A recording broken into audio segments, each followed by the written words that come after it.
સહજાનંદ સ્વામી મહારાજ હરે કૃષ્ણ મહારાજ સ્વામિનારાયણ ભગવાન.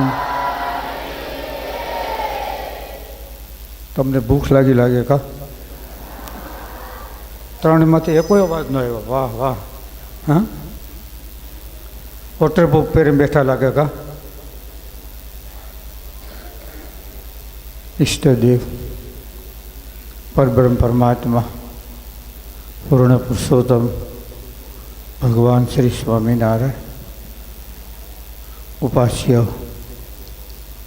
નિષ્ઠા સ્વરૂપ પરમ પૂજ્ય સદગુરુ જોગસ્વામી મહારાજની પરમ કૃપા થકી સહજાન સ્વામી ગુરુકુળ વંથલી એને આંગણે ચાલતી માસિક આપણી સત્સંગ સભા અને શુભ પ્રારંભ. વાલા ભક્તજનો, ગઈકાલ વચનામૃત જયંતિ જન્મદિવસ બર્થડે 198મો. વચનામૃત એની સંખ્યા ગઢડા મધ્યનું 65મું વચનામૃત. આજની તિથિ છે માગસર સુધી પાછમ. વચનામૃત ગઢડા પ્રથમનું બીજું વચનામૃત ને લોયાનું 8મું વચનામૃત આજની તિથિનું છે. પહેલું અને 8મું સોલંકી સરકાર. વાલા ભક્તજનો, 2072ની સાલ પૂરી થઈ. 2073ની સાલ શરૂ થઈ આપણી પહેલી સત્સંગ સભા. વર્ષને અંતે વેપારી છે માર્ચ મહિનો પૂરો થાય ત્યારે એનું ખાતું માંડે છે, જુએ છે હેળભેળ થયું કે નુકસાની ગઈ કે નફો થયો. એમ આપણી આ પહેલી સભા છે. દરેક ભક્તજનોને નૂતન વર્ષ એના બધાય ભક્તજનોને ભાવથી જાજા કરી જય સ્વામિનારાયણ, જય સ્વામિનારાયણ.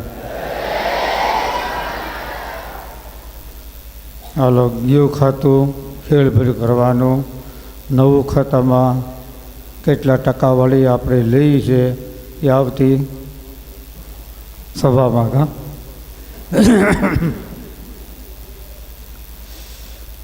એટલે આજની તિથિનું વચનામૃત છે પ્રથમનું બીજું. એના મુખ્ય શ્રોતા છે મયારામ ભટ્ટ. એને પ્રશ્ન પૂછ્યો, સાંભળજો. બૈરાગ એનું લેબલ લાગે તો નિષ્કુળાન સ્વામી અને ધર્મનિષ્ઠ એનું જો કોઈ લેબલ લાગતું હોય તો મયારામ ભટ્ટ. ધર્મનિષ્ઠ સુસ્ત હતા, સમજે ને.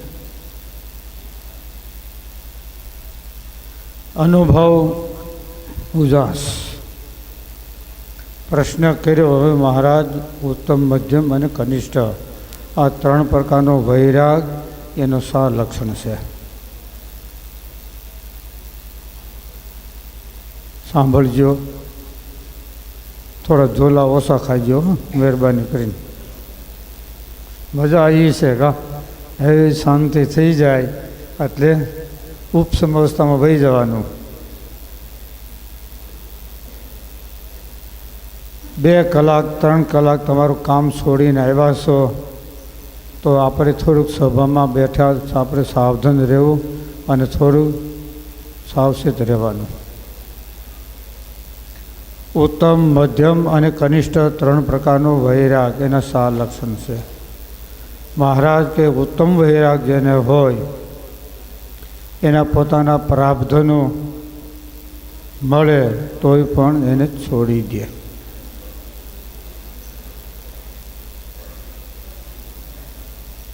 સમજાણું? ઈશ્વરી સાથી જે આપણને આ લોકનું સુખ જે મળ્યું હોય એ પણ છોડવાનું.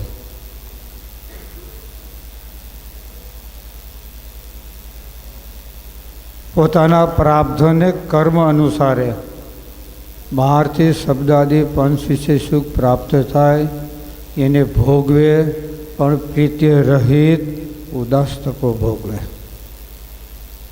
સમજાણું? તાવ આવ્યો હોય,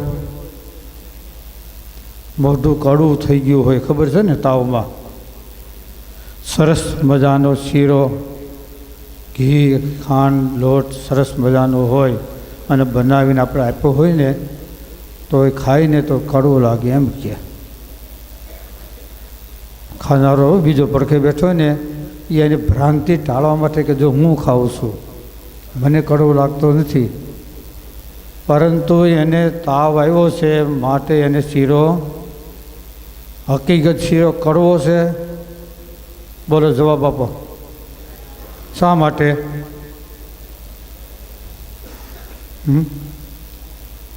શીરો જાંતવંત મીઠો છે, કડવો નથી,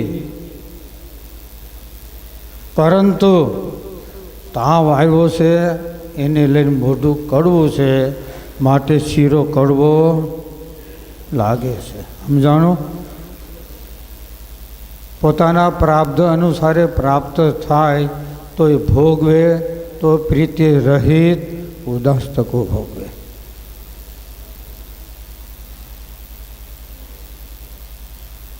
ઘર મેં રહે મહેમાન જો.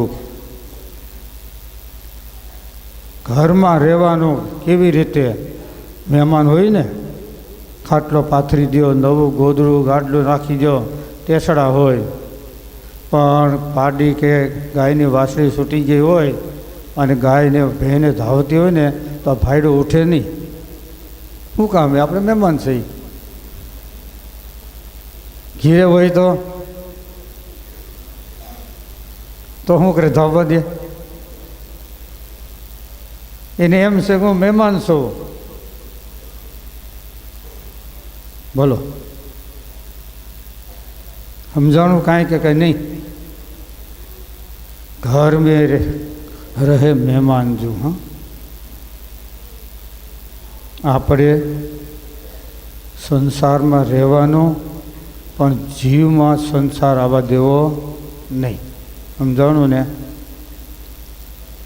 સ્વામી કહેતા, સ્વામી કે કરોડ લાખ રૂપિયાનો બંગર તમે રહ્યો એમાં અમારો કોઈ વાંધો નથી, પણ ક્યાં સુધી આંખ ખુલ્લી છે ત્યાં સુધી મેર્યા પછી નહીં, મહેરબાની કરી નકર અમારે પગલાં કરવા પડે પાછા. સમજાણું? મરીને પછી ભૂત થાય પછી શું કરે? શું જયંતિભાઈ? જીવતા રહેવાનું તમ તારે ટેસડા કરો, પણ ભગવાનને સંત એનો આશરો છોડવો નહીં. જો આશરો છોડ્યો ને તો ભૂખા કાઢી નાખશે. કાળ, કર્મ, માયા અને સ્વભાવ. સમજ્યા ને? પેલી ઘંટી હતી ને, દળવાની ઘંટી હોય, હેઠે પડ ઉપર પડ હોય, ઉપર પડવું હોય એને બસમાં ખાલું હોય, અને ત્યાં લાકડું હોય એમાં વીંધું હોય, હેઠલું પડ હોય એમાં આર હોય, પછી હેઠલું પડ આર હોય એમાં ફરતી કોઈ થોડું કપડું વીટ્યું હોય, જેથી કરીને દાણા નાખો ને તો દળીને આમ સુવ્યા જાય. પણ એ ખીલડો કહેવાય. એ ખીલડાને આધારે જે દાણા રહે ને એ અકબંધ રહે. ખીલડાને છોડી છેટો જાય તો બે પડસને ભૂકો કરી નાખે. સમજાણું? એમ ભગવાનનો આશરો છે, સંતોનો આશરો છે, એ રૂપી ખીલડો એનો જો આધાર રાખશો તો કોઈની આપણી તાકાત નથી કે કોઈને આપણને ભૂકો કરી શકે. પણ વસ્તુ એક, શું કરવાનું? આશરો. મેરે તો એક આશરા તેરા. જ્યાં જુઓ ત્યાં જળ નિધિ ખારા ખારા, મેરે તો એક આશરા તેરા. બોલો. વિષયને સુખને ભોગવે પણ મહારાજ કહે એને તુષ નાશવંત અસાર દુઃખરૂપ જાણીને ભોગવે, પણ એમાં બંધાય નહીં. એને ઉત્તમ વૈરાગ કહેવાય. પોતાના પ્રારબ્ધનું મળે છતાં એને છોડી દેવું. સ્વામી કહે એ ચોથો ત્યાગ છે. મળે એને છોડવું કેમ? બોલો.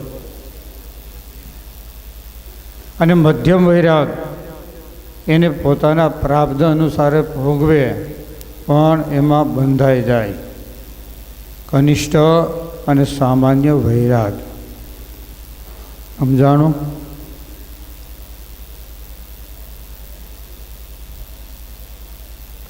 એટલે બહુ વિચાર કરવાનો.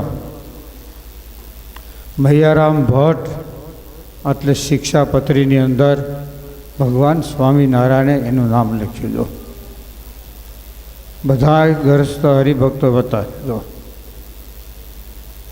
સાધુમાં મુક્તાન સ્વામી,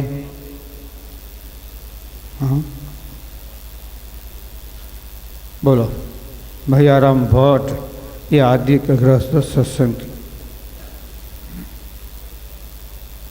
એટલે બહુ વિચાર કરજો. જેટલો સમય ભગવાનની ભક્તિમાં લેખે લાગશે ને એટલો કામનો છે. બાકી બધું ખારા સમુદ્રમાં મીઠી નદીનું પાણી છે ને એ ભળી જવાનું છે. અરે એમને વિચાર કરવાનો કે હવે 70 વર્ષ પછી આપણે ભગવાન ભજશું, એ વાત ખોટી. ગઢપણમાં ગોવિંદ ગાહો કા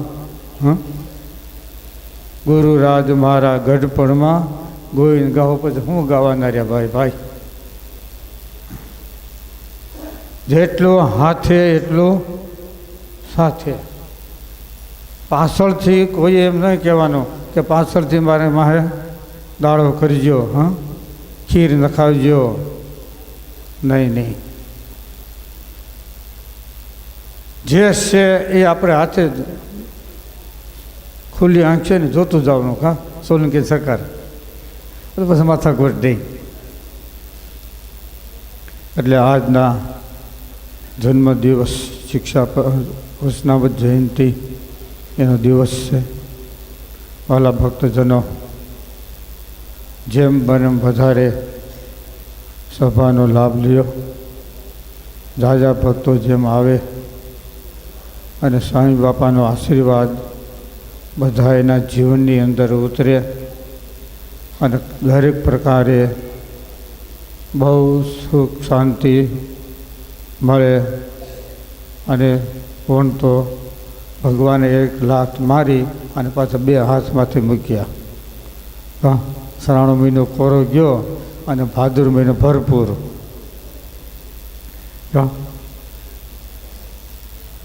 ધોળે દિવસે તારા દેખાડી દીધા. અમેરિકામાં હતા ને, એટલે અમારા 2 હતા ને, એ કે જો વંથલી જીવતા જવું હોય ને તો વરસાદ કરજો, કે ના ઘરવા નહીં દે. એમ કેમ? એ તમારે સમજવાનું. ગુરુકુળની અંદર તમને જીવતા જવા નહીં દે. મગર શા માટે? કે વરસાદને માટે. તો વરસાદ તો ભગવાનનું કામ છે, ભગવાન સૌનું કરે. અને ખેડૂને તો 2 શક બહાર થઈ ગયા ને. વાતો સંભળાય છે કે માંડી નહોતી ધારી એવી ભગવાને દીધી. બસ હવે ખાવું પીવું અને ભજન કરવાનું.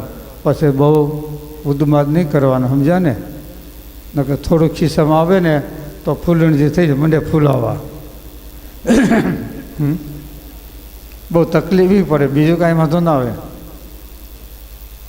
જ્યાં સુધી હોય ત્યાં સુધી તાના માના, પછી સાના માના.